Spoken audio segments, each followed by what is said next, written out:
आज इस वीडियो में मैं आपको भारत सरकार के मकान सूचीकरण एवं मकान गणना को बिल्कुल आसान भाषा में भरना सिखाऊंगा। बहुत सारे लोग इस फॉर्म को देखकर घबरा जाते हैं। क्या भरेंगे, गलत भर दिया तो क्या होगा, परिवार कितने गिने जाएंगे, विवाहित जोड़े कितने लिखें, मकान की स्थिति क्या चुनें। तो आज इस वीडियो में हम हर कॉलम को आसान उदाहरण के साथ समझेंगे ताकि आपकी सारी दुविधाएं खत्म हो जाएं। अब ये फॉर्म भरने से पहले हम समझते हैं कि ये फॉर्म भरा क्यों जा रहा है ना। भारत सरकार ये जानना चाहती है ताकि देश की सही जनसंख्या पता चल सके, कितने घर हैं, उनकी स्थिति क्या है, पानी बिजली सड़क जैसी योजनाएं बनाई जा सकें, सरकारी योजनाओं का सही लाभ लोगों तक पहुंचे, शहर और गांव का विकास प्लान तैयार हो सके। इसका मतलब ये नहीं है कि भारत सरकार जो है आपका मकान छीन लेगी। सामान्य लोगों को घबराने की बिल्कुल भी ज़रूरत नहीं है। कुछ दिनों पहले यानी 15 मई से पहले ये फॉर्म जो था वो ऑनलाइन सबमिट किया जा रहा था, मगर अभी गवर्नमेंट की ऑफिशियल वेबसाइट पे वो फॉर्म ऑनलाइन सबमिट नहीं हो रहा है ना। जो प्रगणक है वो ये फॉर्म घर घर जा कर के बांट रहा है और ये जो भी डेटा है, ये जो भी इंफॉर्मेशन है प्रत्येक घर की, वो कलेक्ट कर रहा है और उनके पास ही वो पोर्टल का एक्सेस है ताकि वो इस डेटा को ऑनलाइन सबमिट कर सकेंगे, है ना। अब ये हमारे पास जो फॉर्म आया हुआ है ये जनगणना 2027 मकान सूचीकरण एवं मकानों की गणना ऑफलाइन डेटा संग्रहण पत्र है ना, जिसमें काफ़ी सारी इन्फॉर्मेशन दे रखी है। क्रमांक 1 से लेकर के क्रमांक 34 तक बहुत सारी इन्फॉर्मेशन है जो हमें सबमिट करनी है ना। तो यहाँ पर अगर हम शुरुआत में देखेंगे, हो सकता है आपके क्षेत्र में कुछ और इन्फॉर्मेशन थोड़ी बहुत ऊपर नीचे हो सकती है या किसी और नाम से दी जा सकती है। ये मेरे राजस्थान के राज्य की कोटा शहर के लिए ये प्रपत्र आया हुआ है, इसको हमें भरना है।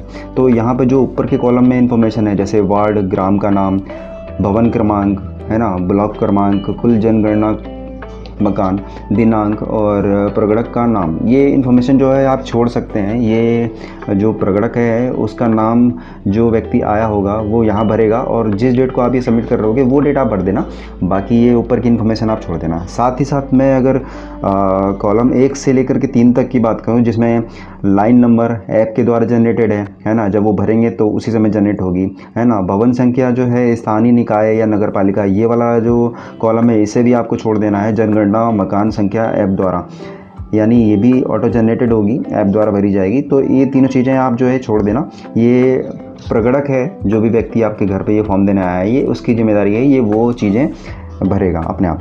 अब हम यहाँ पर बात करते हैं कॉलम 4 से, है ना। तो अब यहाँ पे 4 में दे रखा है फर्श की प्रमुख सामग्री। यहाँ पे कुछ इन्फॉर्मेशन जो है आपके घर से संबंधित ली जा रही है, यानी फर्श की प्रमुख सामग्री, आपका जो घर है उसका जो फर्श है वो कैसा बना हुआ है, यानी मिट्टी का बना है तो आप 1 लिख देंगे इस जगह पर। अगर वो लकड़ी का बना है तो 2 लिख देंगे इस जगह पर, है ना। अगर वो पक्की ईंट का बना है, पत्थर का बना है, सीमेंट का बना है, मोज़ेक टाइल्स का बना हुआ है या और किसी चीज़ का बना हुआ है तो उससे रिलेटेड यहाँ पे नंबर दे रखे हैं, है ना। पत्थर 4, सीमेंट 5, मोज़ेक टाइल्स 6 और अन्य 7, यानी जो भी आपको लगता है कि मेरा मकान इस तरह से बना हुआ है, इस चीज़ों से बना हुआ है, उसका नंबर आप यहाँ पे लिख देंगे, है ना। जैसे ये मेरी स्थिति में अगर मैं बात करूँ तो मोज़ेक टाइल्स, यानी टाइल्स, मुझे मेरा शब्द पहचान में आ रहा है, यानी मेरे घर में टाइल्स लगी हुई हैं, तो लगभग मैक्सिमम एरिया में मेरे टाइल्स लगी हुई, तो मैंने 6 यहाँ पर लिख दिया है, ठीक है। अब बात करते हैं 5वें नंबर की, तो जिसमें पूछा जा रहा है कि दीवार की प्रमुख सामग्री क्या है। घर के अंदर आपकी 4 दीवारी है तो उस दीवारों में क्या यूज़ हो रहा है, वो दीवारें काहे की बनी हुई हैं। घास फूस की बनी है तो 1 लिख देंगे। अगर आप गांव में रहते होंगे तो हो सकता है कि आपके मकान घास फूस से बने हो, है ना, तो आप यहाँ पे घास फूस के लिए 1 यहाँ पे लिख देंगे, है ना। अगर पॉलीथीन के बने हैं तो आप 2 लिख देंगे। कच्ची ईंट का बना हुआ है तो 3 लिख देंगे। लकड़ी का बना हुआ है तो 4 लिख देंगे, है ना। पत्थर का बना है या पत्थर गारे का बना हुआ है ना। पहले के टाइम पे पत्थर बड़े बड़े भाटे और पत्थरों के बनते थे और गारे से बनते थे, तो उसके लिए 5 लिख देंगे, है ना। पत्थर और गारे सहित बना हुआ है तो 6 लिख देंगे। धातु की चादर, है ना, धातु की चादर, कई मकान ऐसे होते हैं जो चादरों से घेर कर बना लिए होते हैं तो उनके लिए आप 7 लिख देंगे। पक्की ईंट का बना है तो 8 लिख देंगे। कंक्रीट से बना हुआ है यानी आरसीसी से जैसे बना हुआ है तो कंक्रीट से, तो उसके लिए आप 9 लिख देंगे। या और किसी और तरीके से बना है, आपको लगता है कि इनमें से वो नाम नहीं आ रहा, वो शब्द नहीं आ रहा, तो आप 0 लिख देंगे, है ना। अब 6 नंबर में देखें तो 6 नंबर में बात करें तो छत की मुख्य सामग्री। अब आपकी छत कैसे बनी हुई है? घास फूस की बनी है तो 1 लिख देंगे, पॉलीथीन की बनी है तो 2 लिख देंगे, देसी टाइल्स की बनी हुई है तो 3 लिख देंगे, मशीन टाइल्स की लिखी बनी हुई है तो 4 लिख देंगे, पक्की ईंट की बनी है तो 5 लिख देंगे, पत्थर की बनी है तो 6 लिख देंगे, है ना, स्लेट की बनी है तो 7 लिख देंगे, धातु की चादर की बनी हुई है तो 8 लिख देंगे, है ना, और कंक्रीट की बनी हुई है जिसको आरसीसी भी कहते हैं तो उसके लिए 9 लिख देंगे, और किसी तरह की बनी हुई है आपको लगता है कि वो नाम यहाँ पे नहीं लिस्ट हो रहा है तो आप 0 लिख देंगे।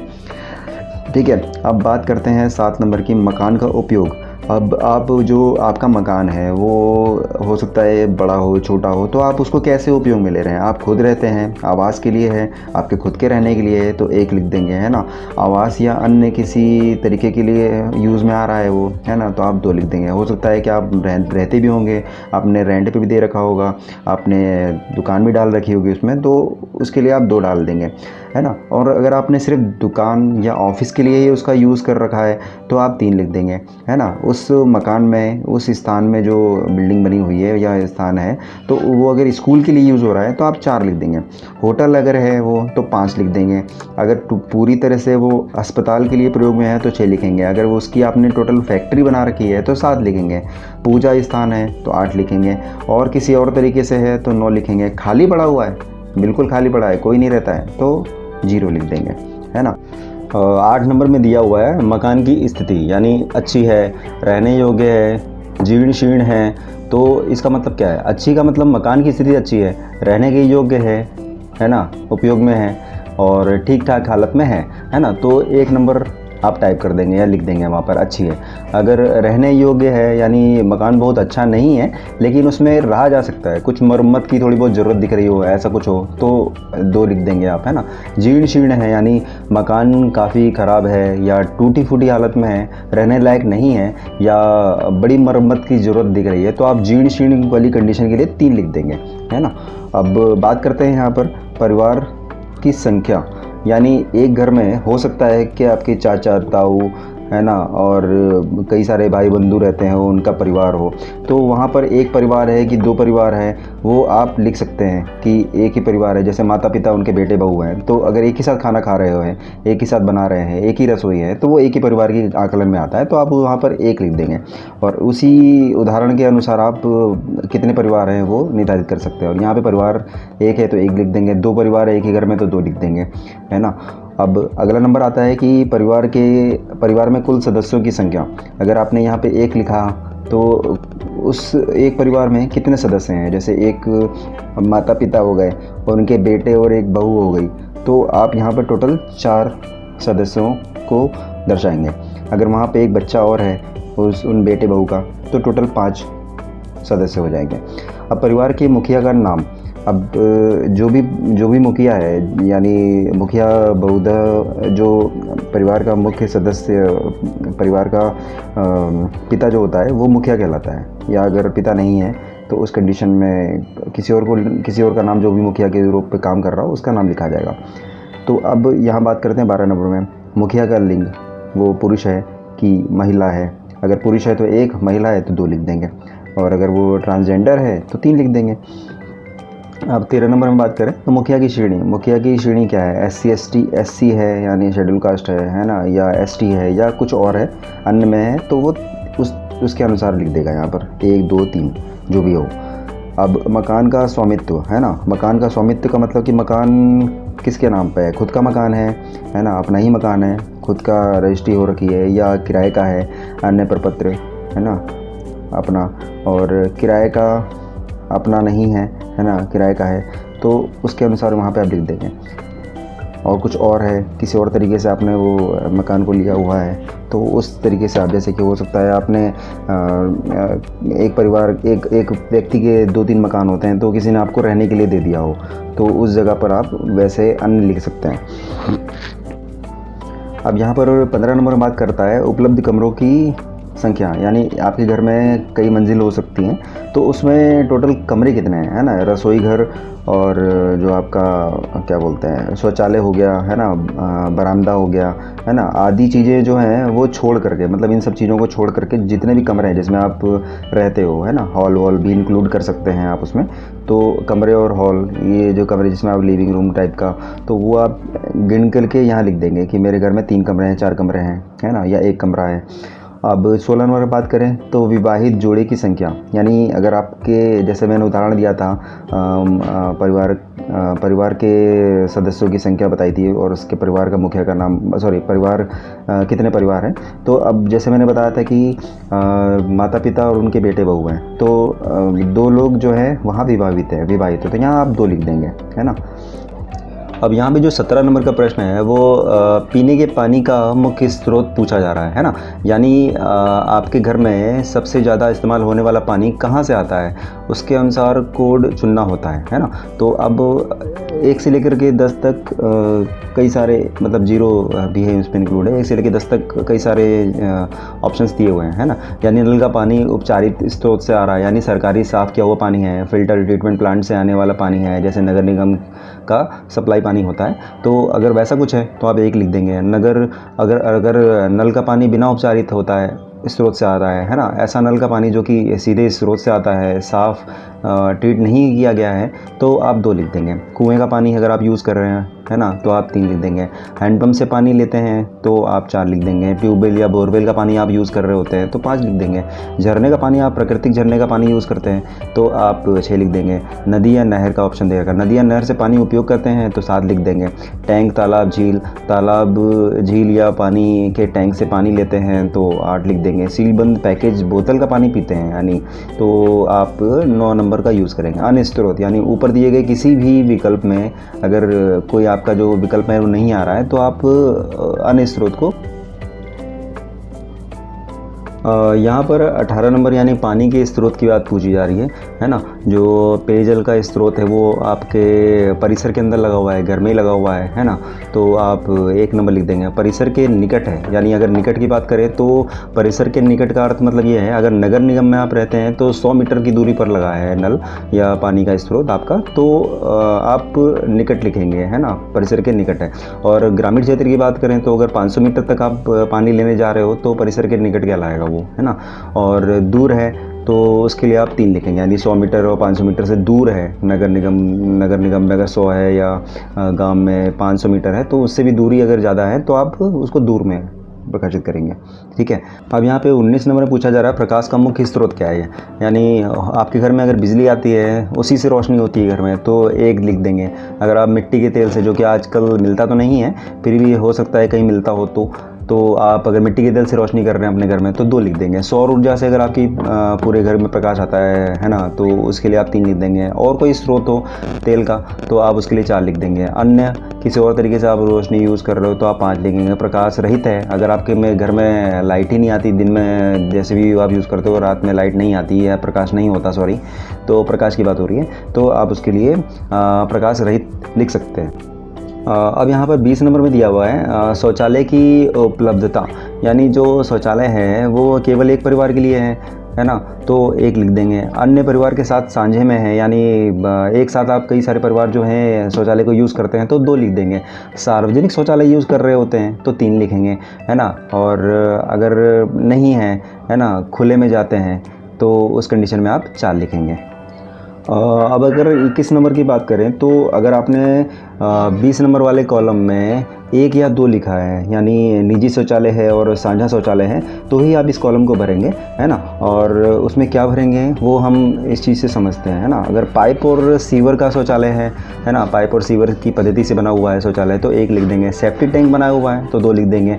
और किसी पद्धति से बना हुआ है तो 3 लिख देंगे है ना। फिर अब अगली बात करते हैं अन्य किसी तरीके से, हाँ इसका तो मैंने बता दिया है ना। अब यहाँ पर है उन्नत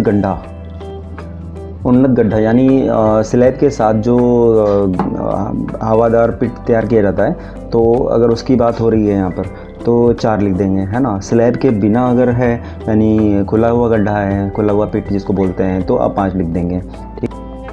अब बात करते हैं सर्विंग 8 और 9 नंबर के लिए। तो अगर सर्विंग शौचालय की बात करें तो मानव मलमूत्र व्यक्ति द्वारा हटाया जाता है ना, तो उसके लिए 8 या 9 यूज़ कर लेंगे। या मानव मलमूत्र हटाने के लिए जानवरों का उपयोग करते हैं तो 8 या 9 का हम यहाँ पे मेंशन कर देंगे, ठीक है। और अगर आपको लगता है कि नालियों का उपयोग होता है ना, मलमूत्र को हटाने के लिए, तो आप यहाँ पर आ गया, हम नाली के लिए 0 लिख देंगे। अब यहाँ पर बात हो रही है 22 नंबर की, अपशिष्ट जल निकासी, यानी जो आपके घर में गंदा पानी होता है तो उसकी निकासी किससे जुड़ी हुई है, यानी ढकी नाली से जुड़ी हुई है या खाली नाली से जुड़ी हुई है या किसी भी नाली से जुड़ी हुई नहीं है। मतलब आपका जो घर का पानी है वो कैसे जाता है, नाली में जाता है, ढकी हुई नाली में जा रहा होता है या खुली नाली में जा रहा है या कहीं नहीं जा रहा है ना, किसी भी नाली में नहीं जुड़ा, ऐसे बाहर बह रहा होगा या कैसे भी करके आपने अपना कुछ पर्सनल कुछ व्यवस्था बना रखी हो, तो उससे रिलेटेड जो भी आपको लगे वो आप भर सकते हैं, है ना। तो जैसे हमारे में ढकी नाली बनाई हुई है नगर निगम ने, तो हम ढकी नाली यहाँ पे लिख रहे हैं। अब यहाँ पर 23 नंबर में है स्नान की सुविधा, यानी परिसर के अंदर स्नान करने की सुविधा उपलब्ध है, तो हाँ, और उसके लिए 1 यानी स्नान गृह है हमारे घर में, है ना। और अगर स्नान गृह है यानी मगर बिना छत का है तो उसके लिए 2, और अगर नहीं है तो। अब यहाँ पे 24 नंबर वाला थोड़ा कंफ्यूज कर सकता है, रसोई वो एलपीजी या पीएनजी कनेक्शन है ना, तो उसके लिए बात कर रहा है यहाँ पर।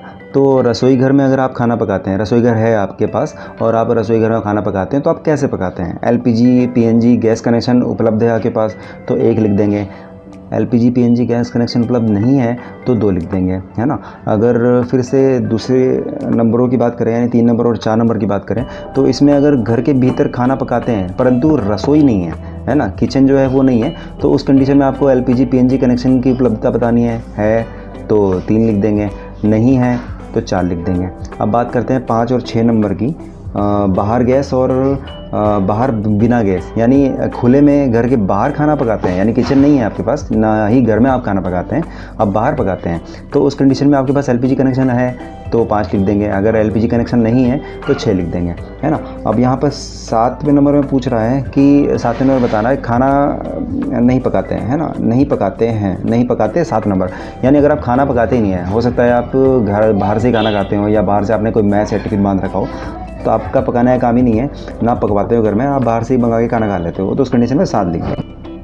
अब 25 नंबर की बात करें तो यहाँ पर खाना पकाने का मुख्य ईंधन क्या है, खाना पकाने के लिए आप कौन से स्रोत का यूज़ करते हैं। अगर आपने 24 नंबर वाले कॉलम में 1 से लेकर के 6 तक कुछ भी भरा हुआ है ना, तो अगर आप घर में पकाते हैं खाना यानी, तो उस कंडीशन में आप यहाँ पर इस कॉलम को भरेंगे। और यहाँ पर पहले नंबर के लिए अगर आप पहला नंबर भरते हैं तो उसका मतलब है कि जलाऊ लकड़ी का उपयोग कर रहे हैं आप, है ना। अगर आप फसल का अवशेष यूज़ करते हैं तो उस कंडीशन में आप 2 लिखेंगे। उपले यानी कंडे, यानी गोबर से, जो गाय के गोबर से बनाए हुए कंडे होते हैं उनका उपयोग करके आप खाना पका रहे हैं तो 3 लिखेंगे।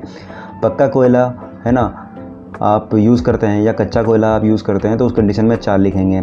मिट्टी का तेल यूज़ करते हैं खाना पकाने के लिए तो 5 लिखेंगे। एलपीजी पीएनजी कनेक्शन है आपके पास तो आप 6 लिखेंगे।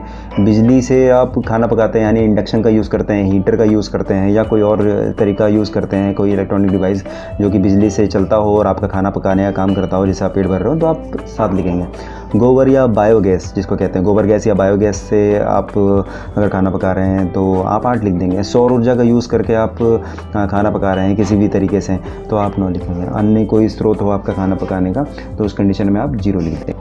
अब यहाँ बात करते हैं 26 नंबर, यानी रेडियो ट्रांजिस्टर की बात कर रहा है। यहाँ पे एक्चुअली क्या है कि 26 से लेकर के 32 नंबर के कॉलम जो हैं उसमें परिवार द्वारा आधारित मतलब परिवार द्वारा धारित संपत्तियों की यानी परिसंपत्तियों की जानकारी ली जा रही है ना, परिसंपत्तियों की, संपत्ति की नहीं, है ना। तो परिसंपत्ति में 26 नंबर की बात करें तो 26 नंबर वाले कॉलम में रेडियो ट्रांजिस्टर की बात कर रहा है। तो भाई रेडियो ट्रांजिस्टर में क्या क्या आ रहा है, जब परंपरागत रेडियो सेट है आपके पास तो आप 1 लिख देंगे। मोबाइल स्मार्टफोन है तो आप 2 लिख देंगे। या इन दोनों में से कुछ भी नहीं है और कुछ है आपके पास तो आप उस चीज़ के लिए 3 लिख देंगे। या कुछ भी नहीं है, इन दोनों में से कुछ भी नहीं है, कुछ भी नहीं है रेडियो ट्रांजिस्टर जैसा कोई जो आपका सूचना प्रसारण के लिए काम में आता हो तो आप 4 लिख देंगे, है ना। 27 नंबर में बात करें तो टेलीविज़न की बात हो रही है यहाँ पर, है ना। तो टेलीविज़न में अगर आपके पास दूरदर्शन मुफ्त डिश टीवी आपका यूज़ हो रहा होता है तो आप 1 लिख देंगे। अन्य डीटीएच डिश टीवी यूज़ हो रहा है तो आप 2 लिख देंगे। केबल कनेक्शन है आपके पास तो आप 3 लिख देंगे। और कोई है कनेक्शन आपके पास, है ना, जैसे जियो का स्मार्ट वाला कोई अगर रिचार्ज प्लान आप यूज़ कर रहे होगे तो उस कंडीशन में 4 लिख सकते हो आप, है ना। या नहीं है तो आप 5 लिख दोगे। 28 नंबर की बात करें तो 28 नंबर में इंटरनेट की सुविधा। अब आपके पास इंटरनेट की सुविधा है तो आप उसको कैसे यूज़ कर रहे हो, लैपटॉप या कंप्यूटर में यूज़ कर रहे हो तो एक लिख देंगे यहाँ पर, है ना। मोबाइल या स्मार्टफोन में यूज़ करते हो तो 2 लिख देंगे। अन्य किसी उपकरण या डिवाइस में आप यूज़ करते हो तो 3 लिख देंगे। अगर इंटरनेट की सुविधा यूज़ ही नहीं करते हो, आप नहीं है आपके पास इंटरनेट की सुविधा, तो आप 4 लिख देंगे, है ना।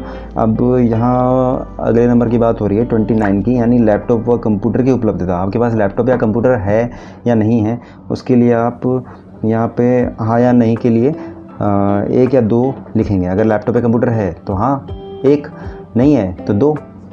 टेलीविज़न और स्मार्टफ़ोन के लिए आपके तीसरे नंबर में कॉलम में दिया हुआ है कि आपके पास अगर टेलीफोन या मोबाइल फ़ोन है तो नीचे दी गई सूची में जो भी कोड है उसको लिखेंगे, है ना। अगर है तो केबल मोबाइल, मतलब अगर लैंडलाइन है तो 1 लिख देंगे। केबल मोबाइल है यानी स्मार्टफ़ोन है, यानी कोई बेसिक वाले जो फ़ोन आते थे पहले कीपैड वाले, वैसा कुछ है तो आप 3 लिखेंगे। स्मार्टफ़ोन है तो 2 लिख देंगे।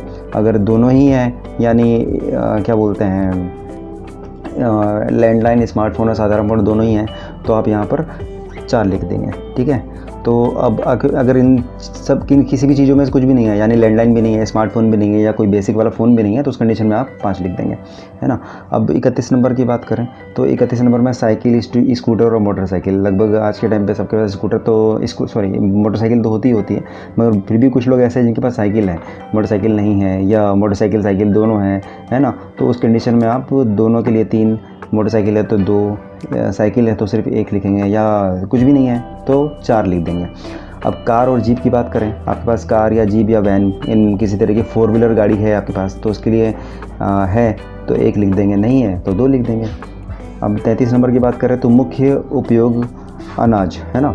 मतलब कि आप जो खाने में सबसे ज़्यादा यूज़ करने वाला कौन सा ऐसा अनाज है जो आप यूज़ करते हैं, जैसे चावल हो गया, गेहूँ हो गया, है ना, ज्वार हो गया, बाजरा हो गया, मक्का हो गया या अन्य।